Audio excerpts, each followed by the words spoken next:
Good afternoon, everyone. Welcome to CCDPH's final school health webinar of the school year. Thank you so much for joining, and we appreciate all of your partnership and continuing to support these webinars. Let's get started.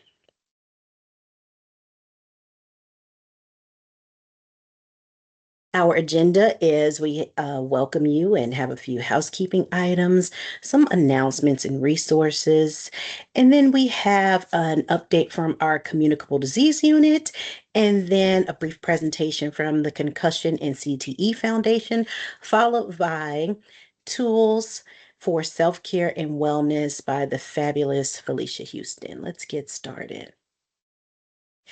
The objective of our meetings are to stay informed, give you guys the most up-to-date information and guidance to navigate issues related to school health and wellness, share available resources and tools and events in the community, and provide to support to schools contact information in order to keep your staff, students, and families safe and healthy.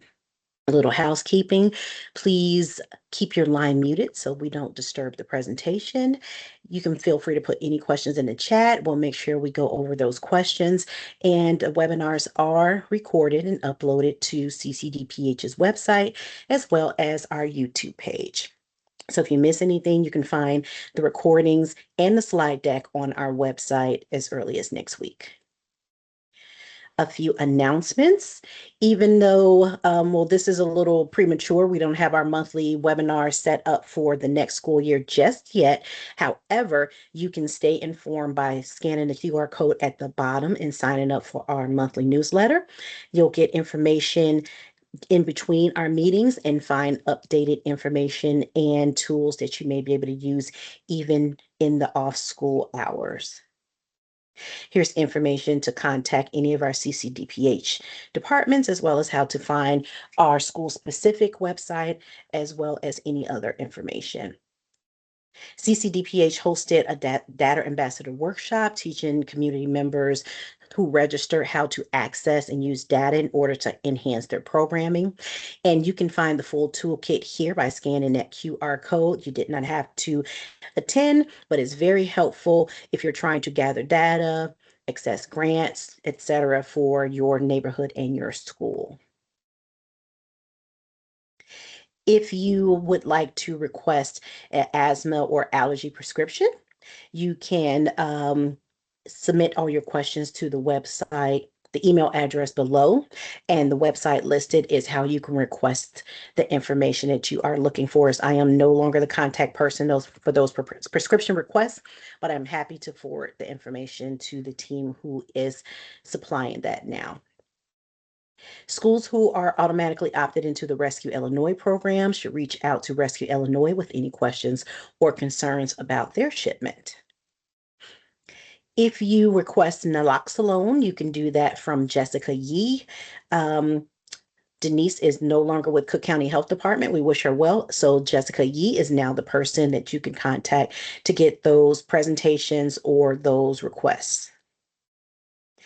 Our nursing department has restarted their vision and hearing screening for children ages 3 to 5 years old. You can request them to come to your school or your community event to provide vision and hearing screenings, and the email address is at the bottom of your screen.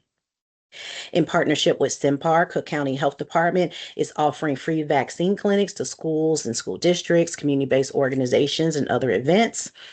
CCDPH will handle all of the logistics, and we're accepting requests through the end of September. You can contact Candace Nix, who is the manager of community immunization, at the phone number or the email address below.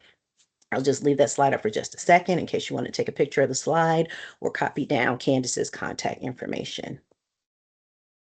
You can also pre-order the Asthma Caregiver's Handbook from the Respiratory Healthcare Association. And also the Village of Orland Park is now Vaccine for Children Provider, or VFC. They are now offering vaccinations to all of Chicagoland. A representative was here in February to provide a little bit more information, but those are the clinic dates if you'd like to take advantage of that. Also, Harper College has a dental hygiene clinic for limited services in their dental hygiene school. You can look at the information to find out more.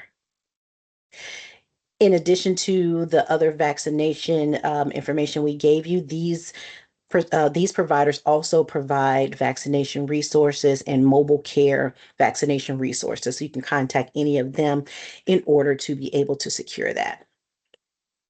A few mental health resources. And these are continuation. We like to keep these up to make sure that people are aware of this information. So I'm just going to briefly slide through this. Our behavioral health unit put together a one-page guide for mental health resources, as well as you can contact via text, email, or on the website for 211.org, which is a nationwide resource line, as well as 988 suicide and crisis line. NAMI has some in-person and some web resources that you can access, as well as some mobile crisis lines from different providers throughout the community who are able and willing to assist. A few community resources. There is a resource hub that is housed within Oaklawn Children's Museum. You can scan the QR code to find out different resources pertaining to young families. And if you are an organization who is listed and would like to have your information on there, you can do that using that QR code as well. Some information on SNAP and finding resources and finding food, as well as some food pantries that are around the community. They'll all be listed on our website in the slide deck if you would like to get this information, as well as a free public clothing closet that happens monthly. Some offerings from CETA. And we're going to slide through because most of these are repeats. There is a teen parent walk coming up on Wednesday, May 27th. You do not have to live in the area, but the great Felicia Houston, who is on to speak to us later, will be doing a mental health walk. It's going to be outside, combining nature, the love of nature, wellness tips, and with the mental health conversation baked in. So please feel free to share the slide, and we hope to see you guys out there. NAMI has a family and friends event tomorrow to support families who have been stricken by mental illness, whether it's their family or friends. You can attend this event tomorrow. And Next Gen Summer Internship is offering a $1,000 stipend at the Flossmoor Community Center. You can find that information on the slide deck as well as some hiring opportunities and some more community events and summer camps. Now, I would like to welcome Avi Joseph from our Communicable Disease Unit to give our communicable disease update. Hi, Avi. Hey, thanks, Kelly. Are you able to hear me? I can hear you great. Great. Can go to the next slide. So I normally give a respiratory season update, but unfortunately we're just about wrapped up. I think the only thing I'll note is that I think we're seeing a bit of an uptick in common cold viruses, but everything else, flu, COVID, RSV, is basically back down to baseline levels. Go to the next slide. So I'm sure a lot of you have heard about this hantavirus outbreak that was linked to a cruise ship.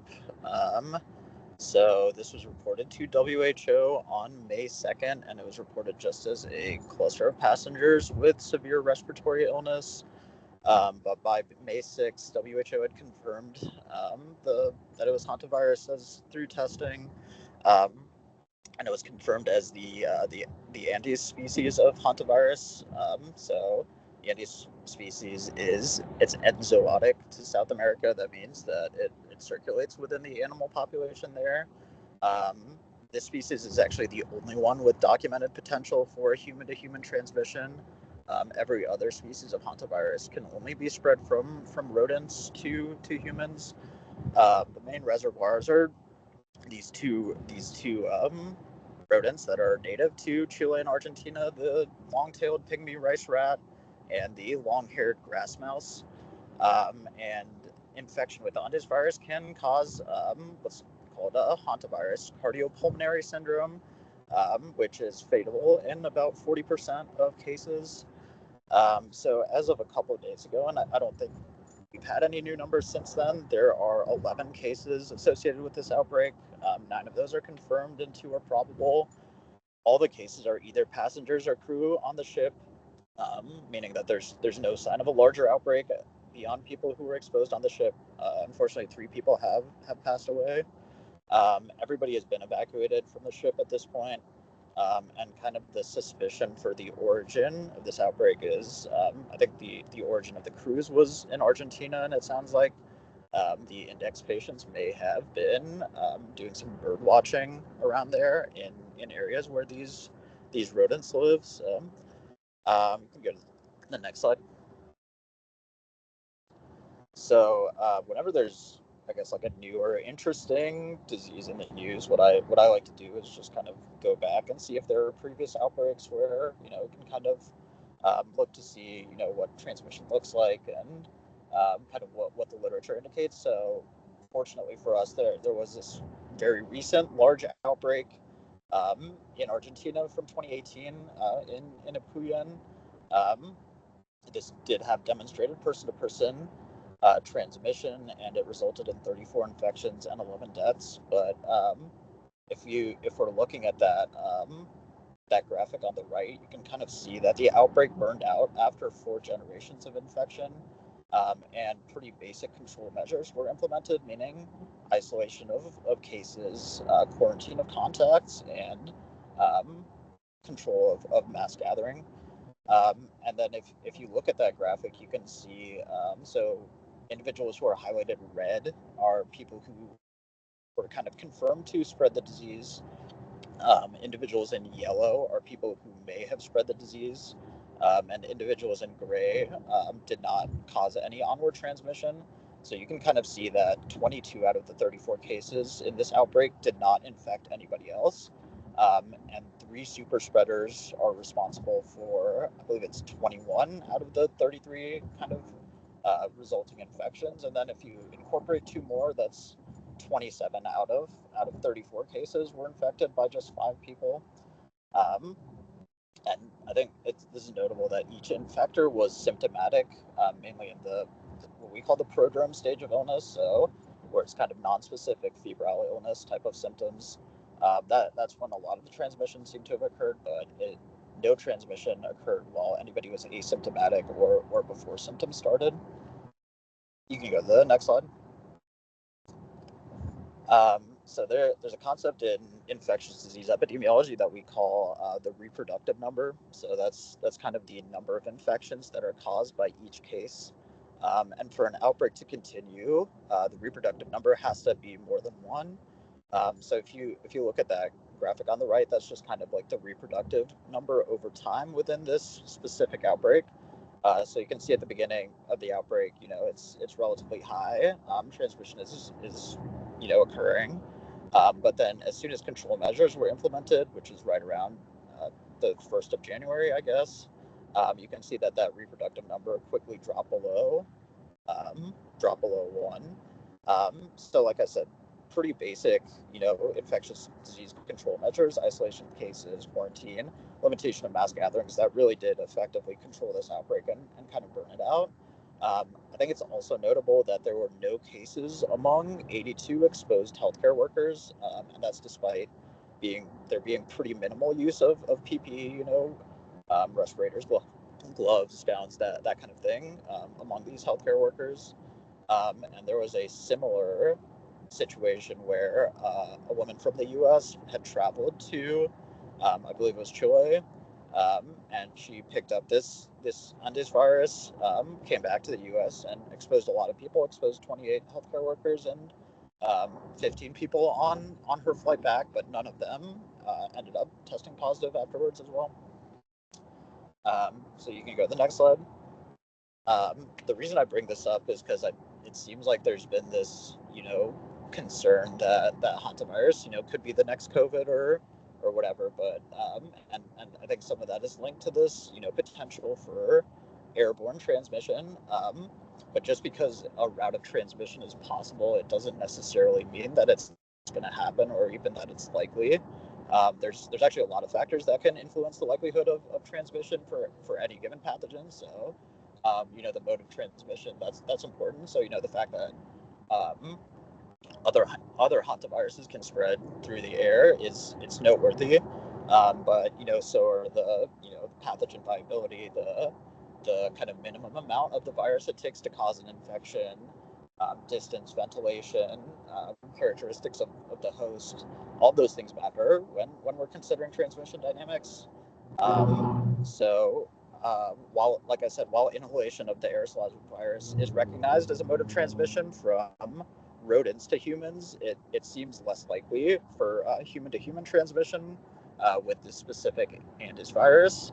Um, there was a different study that happened in Chile with the household contacts of Andes virus cases, and out of 476 contacts, only 16 developed infection, which is a lot lower than you would expect if this was, some incredibly transmissible airborne virus.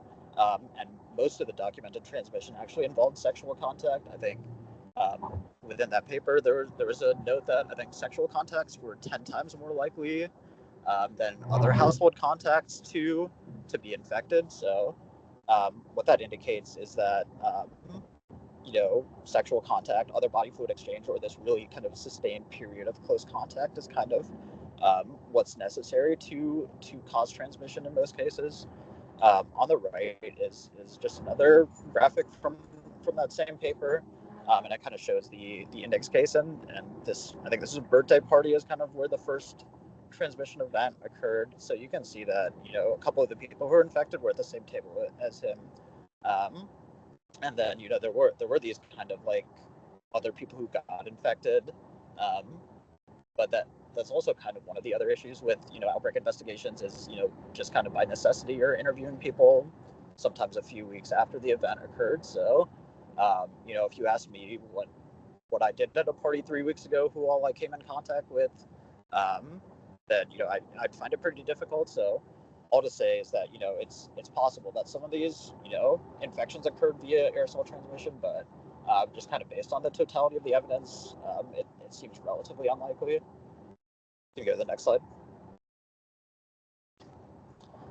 So just the take home message is that to this point, infection has not spread beyond those who are exposed on the ship, and cruise ships in general are just an environment well suited to transmission of any number of pathogens, hantavirus included.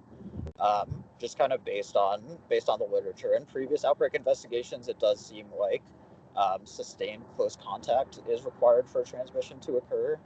Aerosol transmission among humans, it might be technically feasible, but it seems unlikely just based on these previous outbreaks.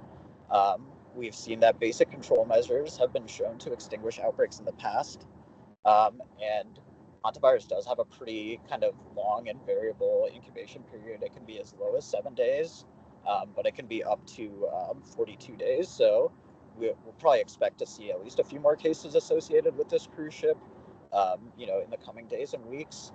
The risk in Illinois is extremely low. We've only had 7 cases of hantavirus reported since 1993. Kind of unfortunately for us in public health, there was actually a suspect case of hantavirus that was totally unrelated to this situation, reported in Illinois. But it sounds like this individual did not travel, was not exposed to anybody who was on that ship. They may have been, cleaning like an outdoor shed, which had, rodent droppings, and that may have been their exposure route. But in general, the risk to us in Illinois is very low. Most U.S. infections occur out west. It's really the kind of rodents out west, Colorado, Arizona, New Mexico, places like that rodent to human transmission occurs. So you go to the next slide. That was everything that I had. Again, here's my contact information. I'll be sure to put some of those papers that I referenced in the chat. And if you do want to get added to our weekly respiratory line list, you can email my colleague Courtney, because we do continue sending that out during the summer as well. I'm happy to take questions, and I'll stick around just to see if there's any in the chat as well. Thanks. Thanks, Avi, for that information. If there are any questions for Avi regarding his presentation or anything else communicable disease related, you can put that in the chat, or you can unmute yourself now. I'll just pause for a second if anyone wants to scan that QR code. And before I go on and I welcome our next speaker, I would like to welcome Dan Malloy from the Concussion and CTE Foundation to give us a presentation on concussion and CTE. That is something that I'm sure school nurses are seeing often in their offices, especially during athletics. If Dan, are you here? Yes, I am. Thank you very Hi. much for welcoming us Well, today. thank you We're so much. actually fortunate enough, travel worked out well enough where our CEO, Dr. Chris Nowinski, just joined our Oh, meeting, and he should okay. be able to hop in right now. Oh, great. Well, I'd like to welcome Chris Nowinski, who didn't think he'd be able to make it. He had a flight that actually got out now. So you did, you made excellent time. So welcome. Thank you guys for joining. Thank you. I'm sitting across from the gate. Appreciate the opportunity. I'll try to take control here of the slides. So we're going to talk about the state of CTE science because, in part, because with concussions, you guys have been doing a great job of identifying them and managing them. We need to continue to be vigilant on that, but there isn't much new science on how we manage concussions besides referring out and ensuring they're cleared by a doctor before they return to sports. But with CTE, everything is new and changing very quickly. So the Concussion CT Foundation, we started back in 2007 with a mission to end human suffering caused by concussions and CTE. And our vision is a world without CTE, and concussion safety without compromise. And that vision of a world without CTE in part stems from the fact that CTE is a preventable problem. And so I'll start to dig into that. Um, and I'm basically issuing a call for action that 20 years ago we did not have concussion protocols, but we started calling out big sports for how they managed them. And in 2009, both the NFL and NCAA created them. So now that's what we have across the board in all states. But CTE is actually a larger public health problem. Um, we can't even quantify the success we've had with concussions in terms of there's not fewer, there's actually more because we're recognizing them now. We don't have great outcome data other than that we know mismanaged concussions can lead to longer term symptoms, and multiple concussions increase the risk for things like mental health disorders with new novel onset. But CTE is something that's bigger. It used to be called punch drunk because it was identified 100 years ago in boxers by Dr. Harrison Martland, who reported what he was seeing happening to living boxers before we even knew how to diagnose it in deceased people. But the problem was we never really committed to studying it. And so when I got into this space after a concussion ended in my career back into WWE back 24 years ago, there were only 45 cases ever seen worldwide, and they were primarily boxers. And so we all remember growing up knowing punch drunk was real and boxers got messed up, and we saw Muhammad Ali, but we never took that knowledge to realize that we were doing that across all contact sports, and especially sports that involve our children. So we created the first academic research center focused on this back in 2008 with Boston University and the U.S. Department of Veterans Affairs. And we've now looked at nearly 2,000 new brains. And boy, is this disease unfortunately easy to find. And so now I'll talk about what it is, but we want to honor and thank the nearly 2,000 donors that we've had and their families for giving us this gift of knowledge so we don't destroy another generation of children by setting them down this path to developing a preventable degenerative brain disease that is caused by repeated hits to the head. It's an important point to distinguish here. It is not concussions that is causing this. If you have a life in which you are not hit in the head, but for a handful of concussions, we do not see this in our brain banks. There is something abnormal about getting hit in the head 50 times a week for 4 months a year, especially when your brain is young and still developing, that appears to cause this disease, which starts as small lesions on the image on the left, but continues to progress and destroy neurons for the rest of your life, moving at about 15 years between stages. And by the time you get all the way to the right, 90% of those people have dementia. It's been missed because it looks like Alzheimer's disease in a nursing home. But if you find out where, if they played football for 20 years or played ice hockey for 25 years, you might find that you're actually more likely to find CT in these people and not Alzheimer's disease. Along that journey, from when you have onset, the youngest case ever seen is 15 years old. You as the neurons are lost, depending on exactly where they're lost, because it's caused by physical trauma. And it usually, the first lesions are in the dorsolateral prefrontal cortex. You see problems with cognition. You might see problems with mood. You might see problems with behavior and neurobehavioral dysregulation. And you might see problems with sleep. It cannot be diagnosed accurately or with a known level of accuracy in living people right now, unfortunately. And so we don't know how many people have it, but from our brain banks alone, we're starting to realize that it's very unlikely that fewer than 1 million boys just in football are walking around with this disease right now.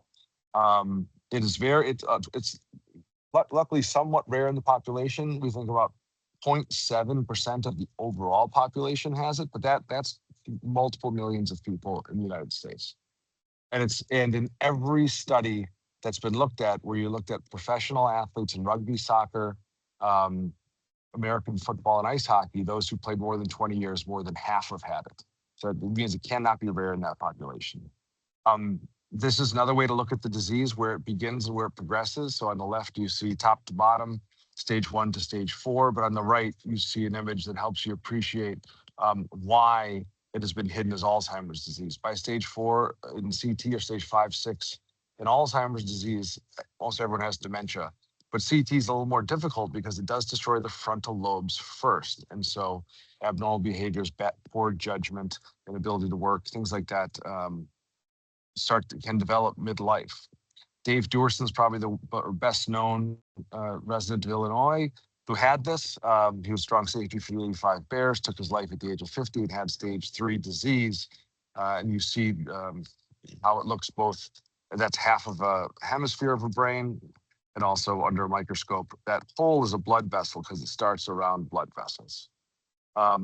It is consistently seen across contact sports. So it was boxing, then football, but now it's seen in ice hockey, soccer, rugby, Australian rules football, lacrosse, mixed martial arts, military service, wrestling, non-military, people with unmanaged epilepsy, victims of intimate partner violence. We just had our first skateboarder professional with CTE.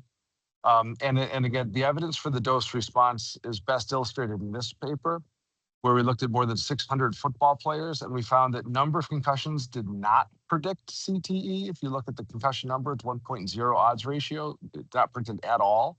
But what did predict it is the number and strength of head impacts, cumulative force that we estimate these football players took by how many years they played in that position each year.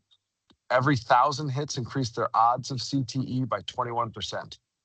And what was even better correlated was rotational acceleration, which causes the brain to pull apart from itself. This is years of play and CTE status. On the left is how many seasons the football players played.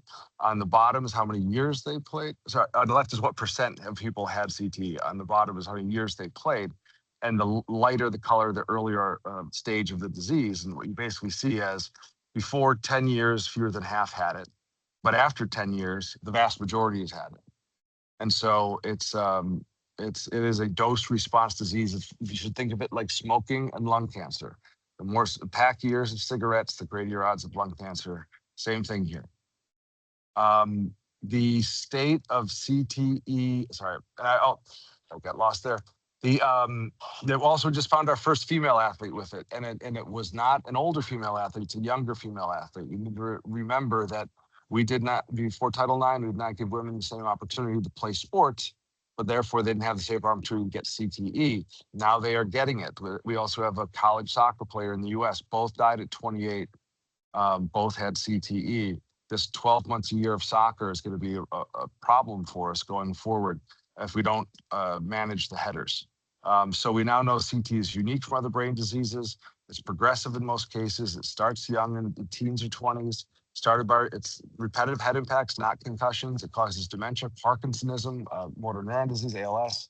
Steve Michael just was diagnosed with CTE and ALS. CTE What is not known is how prevalent it is, how to diagnose it during life with biomarkers or effective treatments.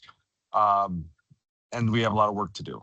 In the meantime, what we can do is realize it is starting young and we can change this. So we have 152 brain donors who died before 30. 41% of them have had CT. That, again, that's not a representative of what's going on out there. But my gosh, like, before 30, we should be blind to who has it because none of them have dementia. But families are very good at diagnosing it when their kids struggle and die young. And that this is all of their first sports pictures as provided by their families. So just reflect on that. We are hitting kids in the head more now than we have ever in human history through organized sports. And we don't have pain nerves in their brain to tell them this is wrong. So we're the ones who have to tell them this is wrong. What interesting about this slide just shows you when they were diagnosed. Most of the people who died before 23 didn't have it. Most people who died after 23 did have it, which is probably suggestive of the fact that it probably takes years from the moment CT is going to show up for it to show up as a diagnosable lesion in the brain. So maybe a larger percentage did actually have this. So we created CT prevention protocols. You have concussion protocols. Everybody should also have a CT prevention protocol.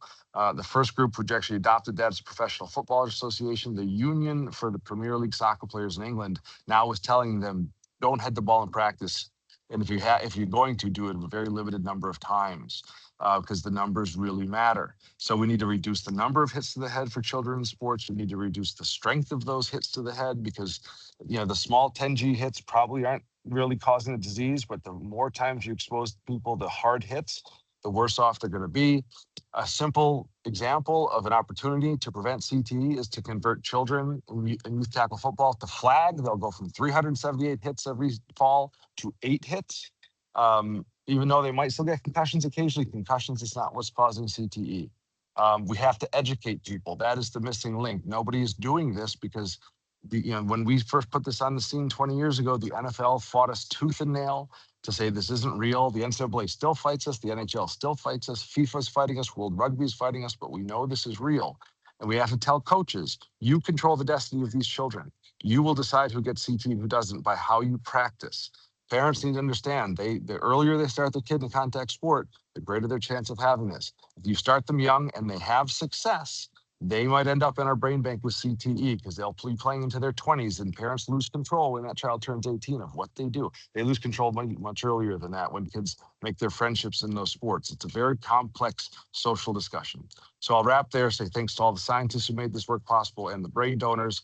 This is my email. If you would like help installing a CT prevention protocol, if you need help pushing back against people who don't believe it, reach out to us and let us know. Thank you very much.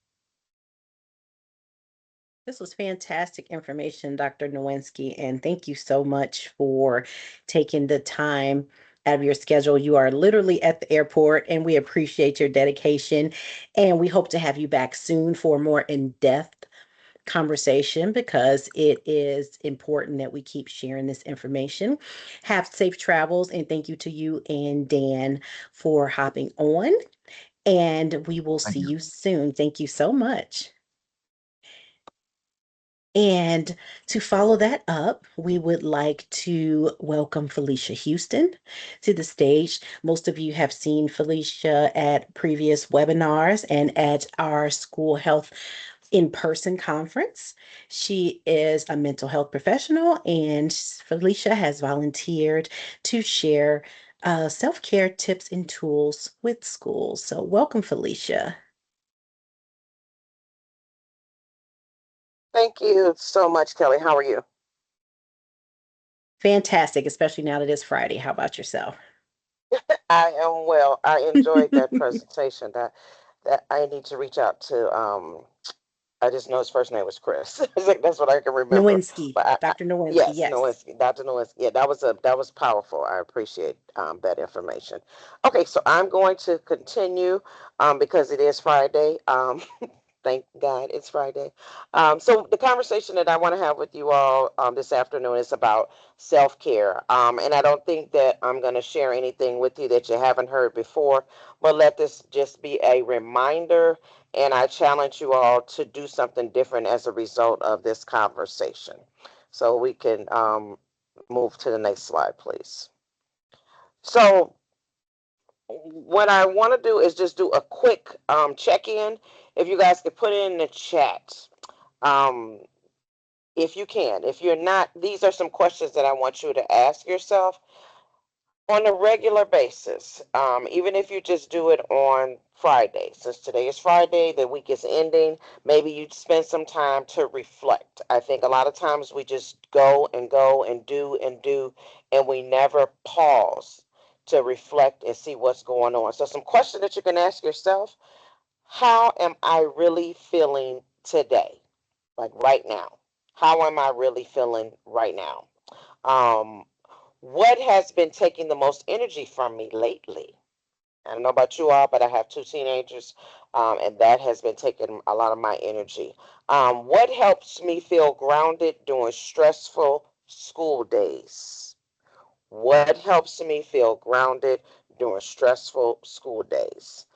For me, it's meditation. A lot of times it's meditation. That's what helps me to stay grounded during those stressful moments. I see in the chat, exhausted. Yes, and if you do the five finger check in, one would be exhausted and five would be fully functioning. So you figure it out where you're at. And you don't have to share this with anybody, but I just encourage you all to do this and be honest with yourself. If you are exhausted, what is your plan to get some rest? What is your plan to just take some time and really take care of yourself? So, again, using your five fingers, one is exhausted, five is fully functioning, and then you know everything that's in between. So we can go on to the next slide, please.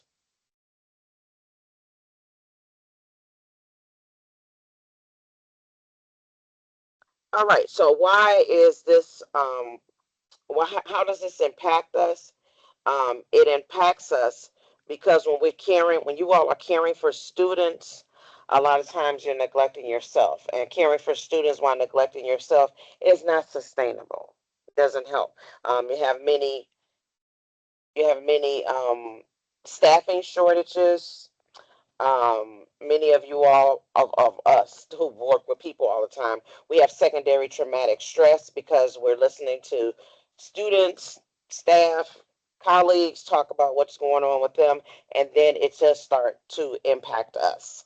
Our crisis response, a lot of times because we're so stressed out and so overwhelmed, we get compassion fatigue. So what does compassion fatigue look like? It looks like I am going to do the bare minimum. I'm not doing anything extra. I showed up. They should be grateful that I'm even here. So that's when you know that some compassion fatigue is setting in. And then the other thing, you can get to a point where you just have emotional overload. Like you have the pressure to just hold it all together. And sometimes we just cannot hold it all together. So this is why taking the time to do some things for yourself is very important because it affects you and it affects the students and it also affects your colleagues. So it affects the whole department. Next slide, please. So what I want you all to know is that self-care is more than bubble baths. I hear a lot of times people are like, just take a bubble bath. Okay, you're gonna go in there dry and then you're gonna come out wet, but you're still gonna have the issues. So it's really more than taking a bubble bath. Self-care is about self-awareness. So I encourage you all again this weekend, spend some time, even if it's 15 minutes, where you just sit with yourself and have a conversation with yourself. What is going on with me? What are some things I want to change? How do I plan to change them? Come up with some type of plan. Self awareness. Because once we are aware of ourselves and we know who we are and what our challenges are, it makes it that much easier to forge those relationships, to manage the relationships that we have. I'm not going to go over all of these, but we have emotional regulation. Emotional regulation is that we know how to regulate our emotions. We're not on 25,000 all the time. And then boundaries. Many of us that are in the helping profession, I just had this conversation in a consultation group I'm in. We have difficulty setting boundaries. I don't now. I don't, but I have struggled in the past. But many of us have difficulties setting boundaries and keeping those boundaries. I would love to help you. However, I don't have the capacity.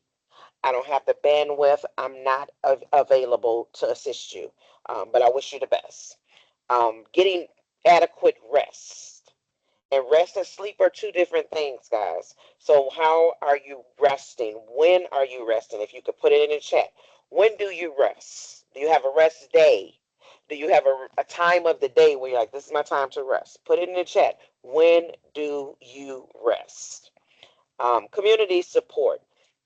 As you take care of yourself, then you're better able to be there for the community, and to support the community. Movement. How are you moving? When do you move? You should be moving at least 3 to 4 times a week. Um, Asking for help. Many people struggle in this area. We have to get to the point where we can ask for help, because that is a form of self-care. Being able to ask, but know who to ask for help, because everybody is not going to give you the help that you need. Okay. And then healthy coping skills. Again, if someone could put in the chat, what are some healthy coping skills that you practice? Healthy coping skills. I think I saw in the chat someone asked about rest. Rest is important. It's important that you take time to rest your mind, rest your body, that you're not just going and going and going and going and going. It's imperative for us to be able to keep going, that we have to allow ourselves to rest. I'm not saying how long to do it. It could be 15 minutes, it could be a half an hour, it could be a whole day, but you have to allow yourself to rest. It's a part of living. It's a part of healing. You have to be able to rest. So I'll give you an example. For me, rest for me a lot of times is just allowing myself to not do any work, not turn my computer on. I may watch something mindless, something funny for a few hours, and just allow my brain to just rest. And then I'll go back to doing the work that I need to do. So allow yourself, give yourself permission to rest. All right. And then self-care is not selfish. A lot of times I hear people saying, I just don't want to be selfish. It's professional responsibility. If you think about it, if you're going to have surgery, say for instance, if you needed heart surgery, do you want a cardiologist that is tired, that hasn't eaten, that is in an they have all these horrible relationships? Do you want that person doing surgery on you, or the person that hasn't slept in 4 days, or do you want the surgeon who has slept, they've eaten a proper, they've had a good meal, they are healthy in their emotions? That you probably want the second person to do your surgery. So keep that in mind. And that self-care is not selfish; it's a professional responsibility. Okay. Next slide, please. So I want to just give you guys some signs in regards to burnout, because a lot of people don't know that they're burnt out. But these are some things that you can ask yourself to figure out if you are burnt out. Am I emotionally drained? Am I becoming detached or more irritable than usual? Am I trying to keep too many balls in the air? I don't know about you guys, but sometimes I do that. I'm like, there's too many balls up there, Felicia. You got to get rid of some of those balls. And then, have I normalized exhaustion? Again, I don't know about you all. I have been to that point where I have just, I mean, it's normal to just be exhausted. But I realize later now in life, it is not normal to be exhausted all the time. And I control that. So those are some things that you may want to ask yourself to determine if you're experiencing burnout. Now, I'm going to go over some signs. Brain fatigue, difficulty concentrating, withdrawal, increased anxiety, emotional numbness. I don't care about anything. Nothing, no. Sleep disruption or no sleep at all, insomnia. And then again, compassion fatigue. So some of these are just some signs that you may be burnt out. So if you feel comfortable, put it in the chat if you feel that, based on these signs, I may be burnt out or I'm on my way to burnout. So put it in the chat. Okay, next slide, please.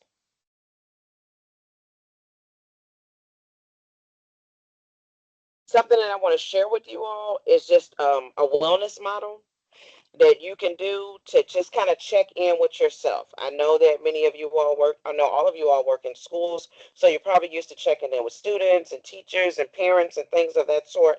I am going to challenge you to check in with yourselves. And when you check in with yourselves, this model that I've given you is PIES. So what PIES is how am I doing physically?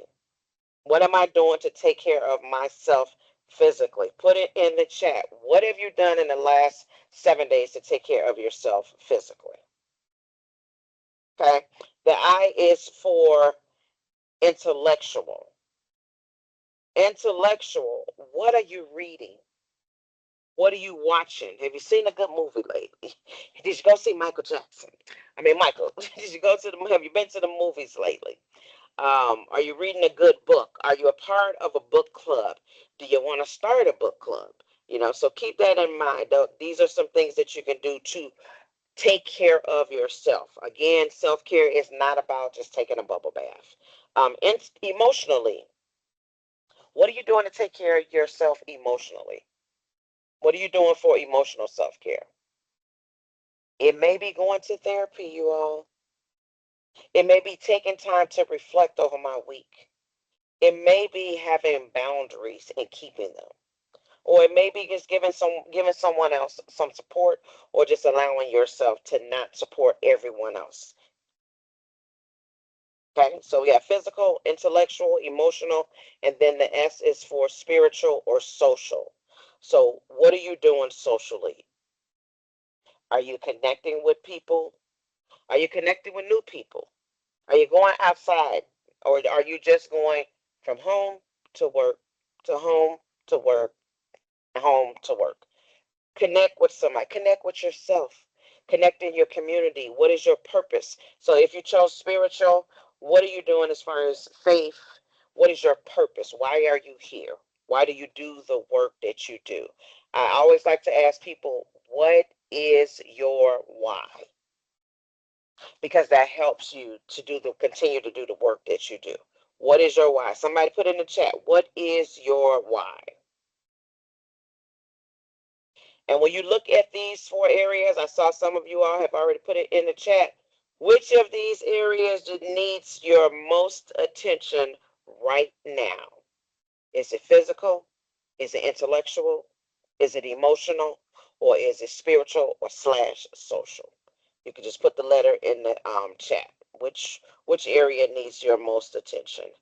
And if I'm being honest with you, I think for me right now, mine would probably be social.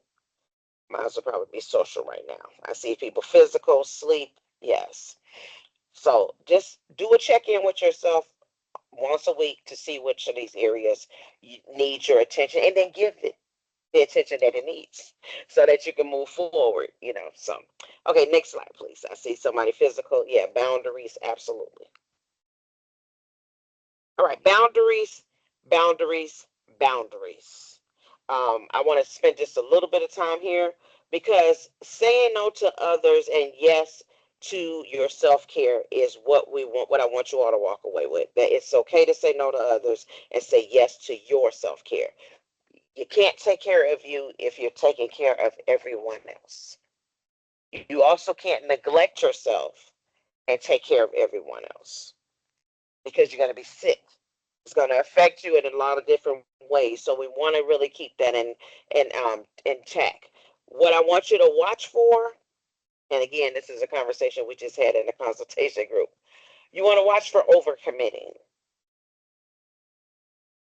When you're in the meeting and someone says, "Hey, I need someone to do A, B, and C," how about you just sit there and allow the silence to just be there and let someone else volunteer instead of the same people volunteering all the time? That's how you get to the point where you're overcommit.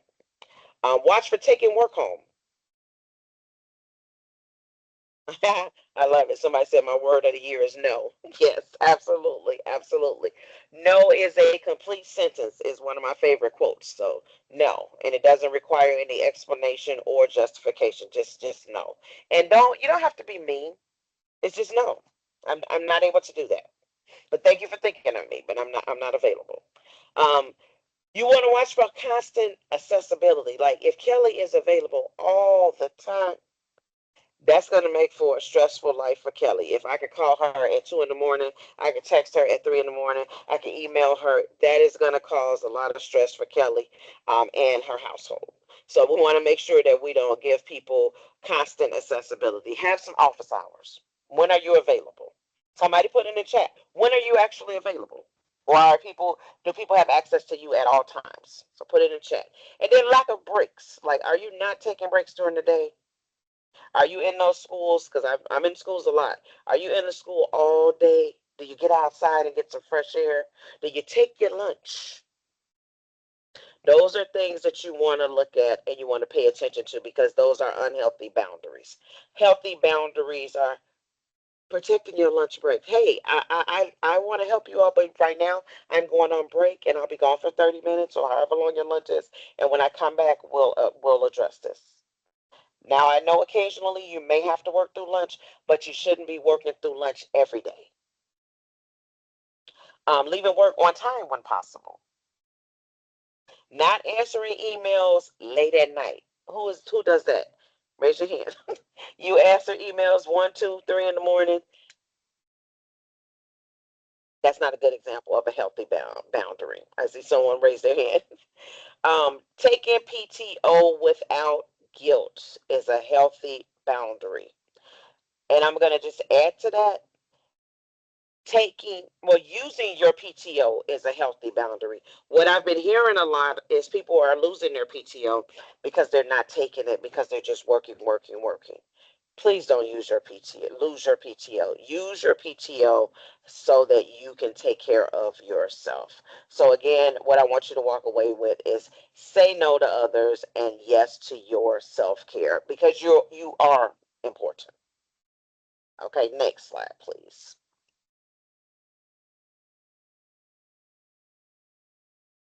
So I know that many people often will say, I just don't know, I don't have time.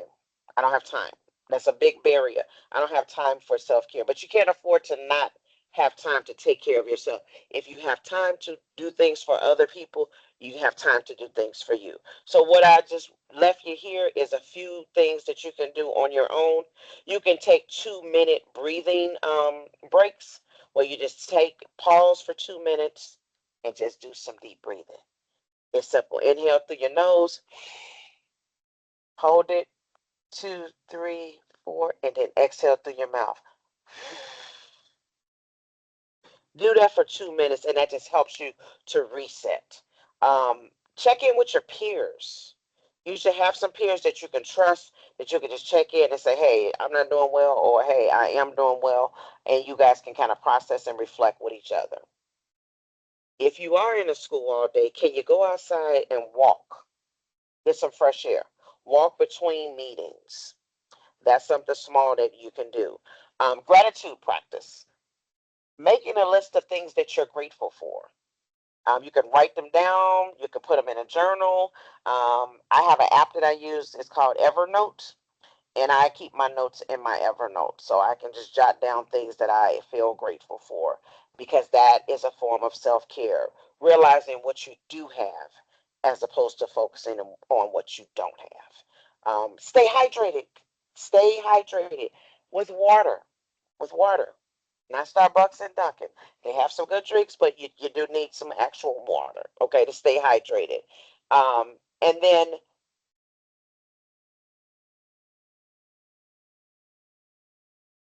eating without multitasking.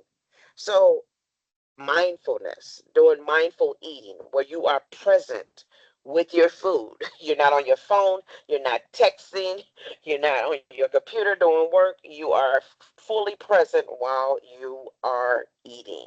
Put it in the chat if you are a person that practices mindful eating, that you're eating your food and being present with your food and not doing 59 other things while you're eating. And then you could do brief mindfulness moments. So you can stop and just, what do I see?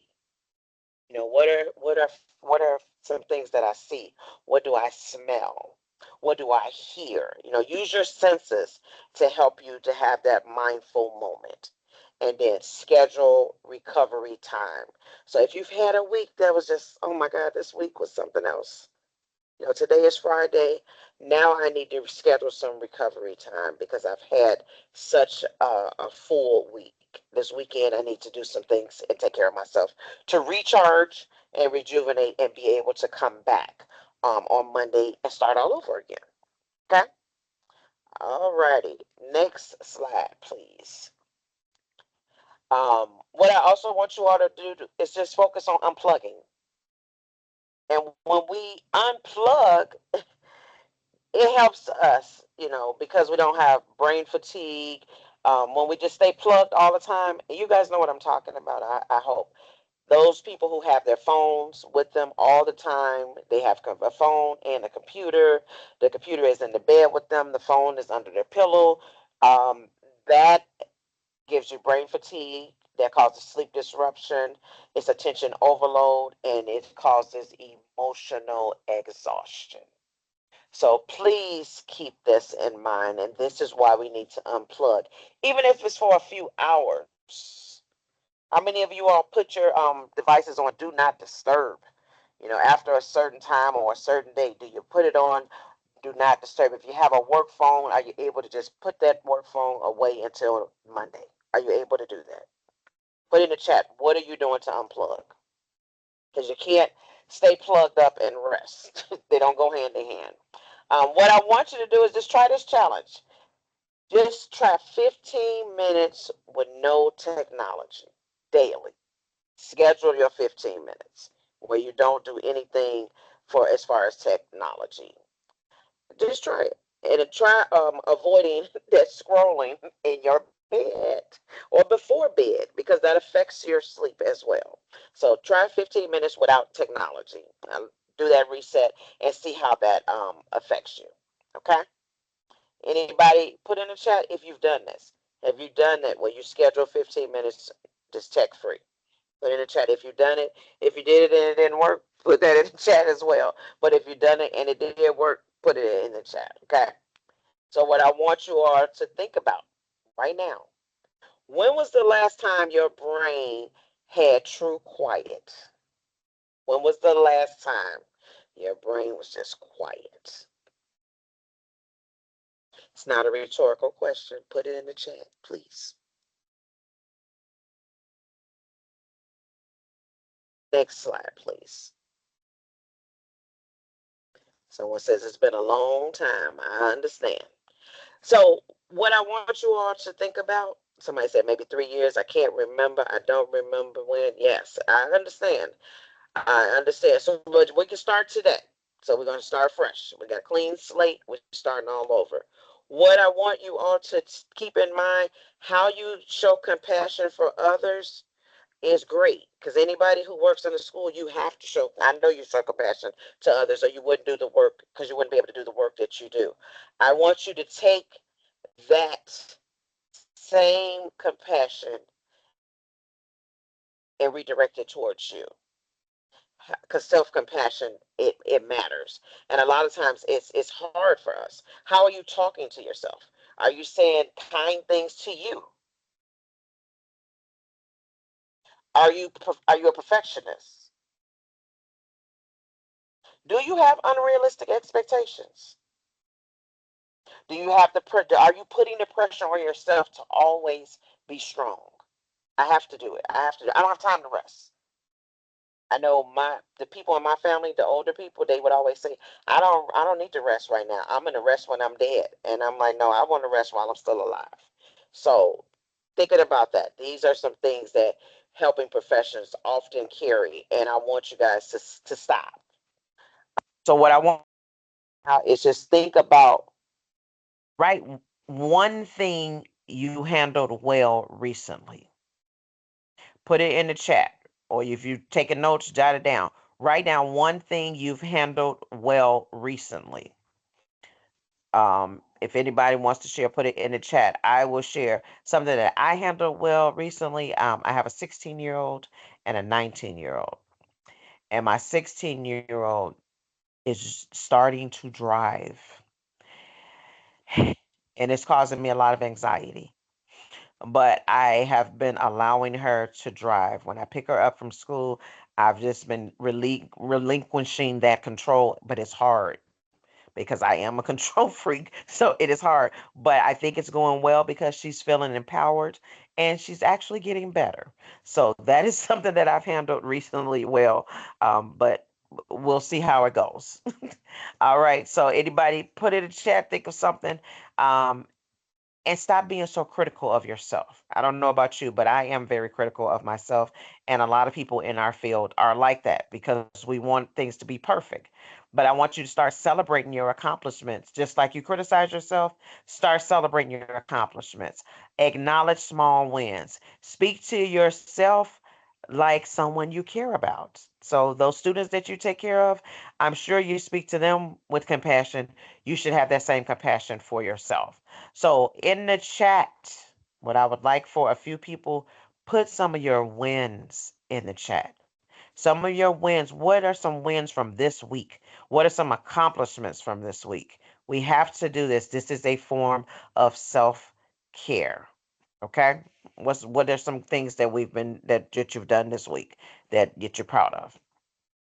Okay. Next slide, please. Asking for help. Reaching out is a strength. And I know a lot of times we don't like to do that, but reaching out can mean going to therapy. I'm not sure if you all have an EAP program, an employee assistance program. Talking to your peers. If you have a supervisor, talking to your supervisor during supervision, or if you have a support group that you belong to, or your faith community.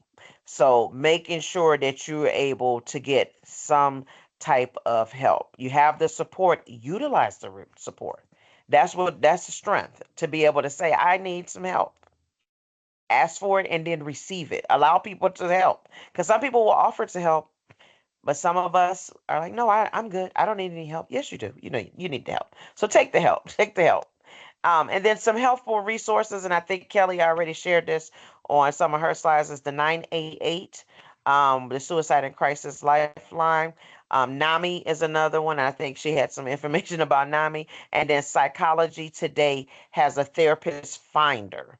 So if you go to Psychology Today, you can type in what kind of therapist you're looking for, and get resources that way.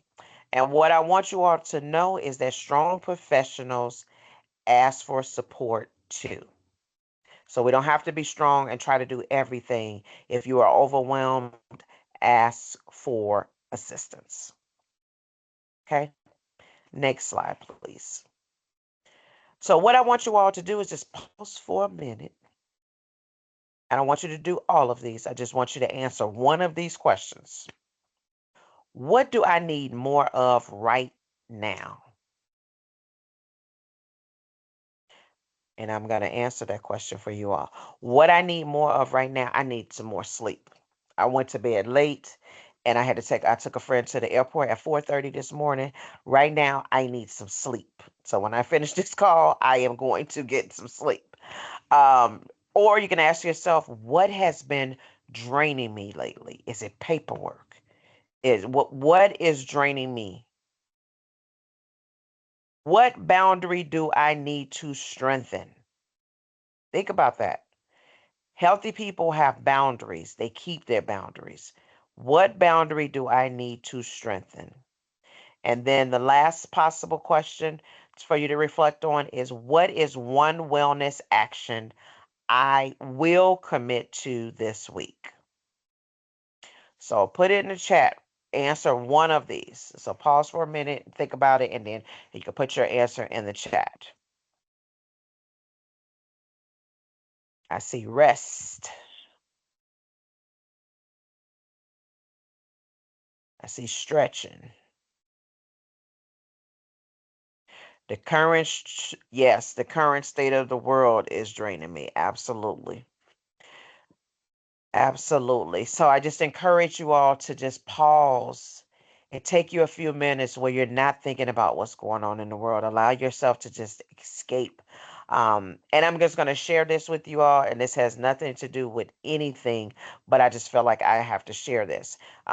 Yesterday, I had the opportunity to go to the Obama Presidential Center, and in going to the center, all of us that were there, and it was all types of people from every different type, every all walks of life.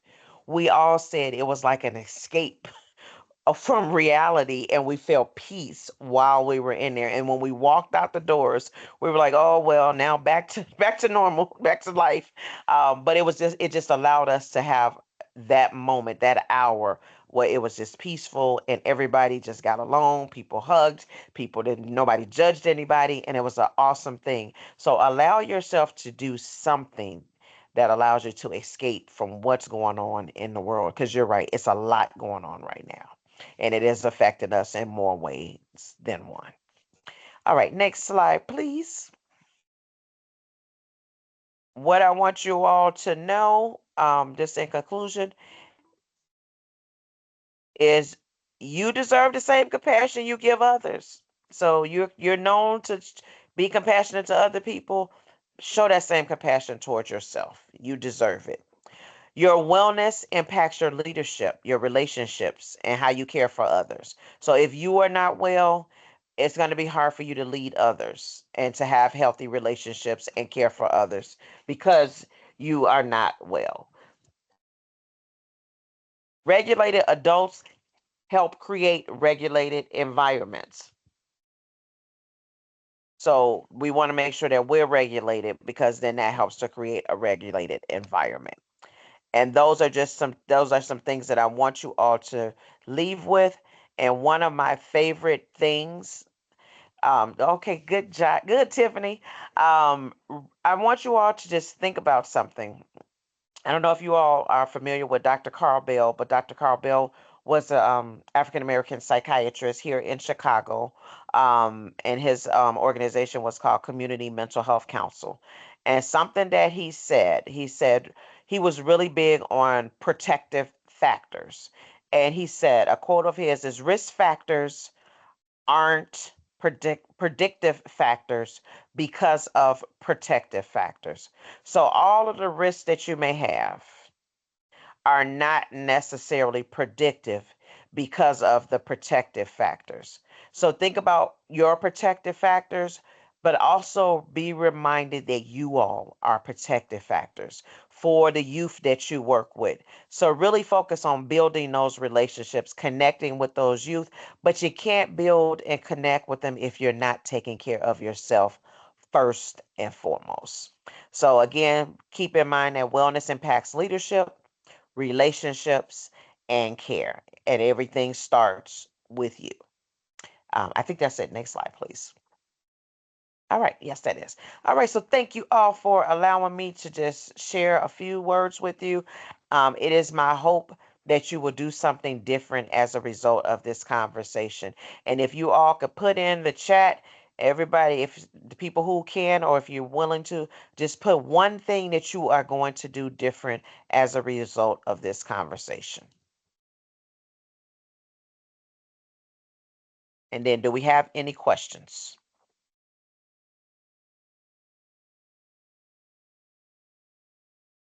While we're waiting for questions, I know that it's an ongoing fight for me to try to go to bed earlier. So I'm continuing to try to do that. I always look up and it's almost midnight and I don't know what happened. So I keep trying that. So if you have any questions, you can put your questions in the chat.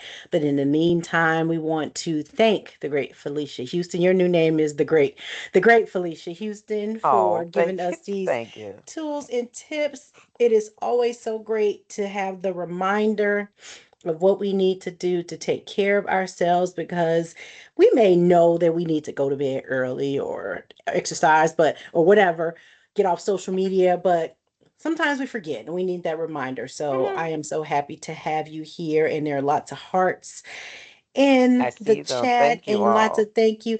We appreciate you and we will see you soon. Thank you, Felicia. Thank you so much. And Kelly, let me just share one thing with you before you Sure. go.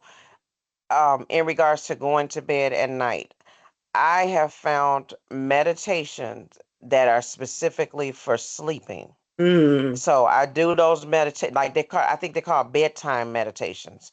So I do those right before I go to bed. So they'll tell you to put your pillow a certain way and then they'll do the meditation. I sleep very well when I do that. So I just have something to to look into. I have to Something to look try into. that.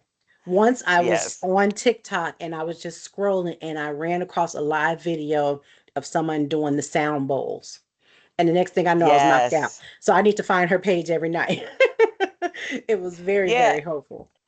And then the other thing, one more thing, that I have a young lady on my team who does the sound bath. So we should talk. Mm, Yeah, we should talk. yes. And she can do it for you all if you wanted to do it. Like we've done it for some districts, some school districts for their admin offices. We've done it on at like 3:30 when the office closes down and people just want to stay and do it and they've Hmm. experienced it. You sleep very well when you do sound bath. It So is it's just something to fantastic. think Something about. It's about those sound bath frequencies. meditation. We will definitely Yes. talk about that. Something about Okay. those All right. frequencies. It really does. That is fantastic. It's always good to say what you're interested in because someone always knows somebody or someone else. But just to reiterate, this is the last webinar for the school year. At the bottom of the screen is the QR code. You can sign up for our newsletter so you can get information even throughout the summer, resources and information that we can share. I did not make a slide, I forgot, but please save the date. Tuesday, October 13th is our in person school health conference for 2026. We are in the process of planning the new conference and also in the process of planning these monthly webinars. So I'm always open to suggestions. Feel free to reach out to me. Email me if you have any suggestions. We'll try to make that happen. But we are so happy to continue the support. Thank you all for joining. Enjoy your summer and be well and enjoy this nice sunny day. We appreciate you all.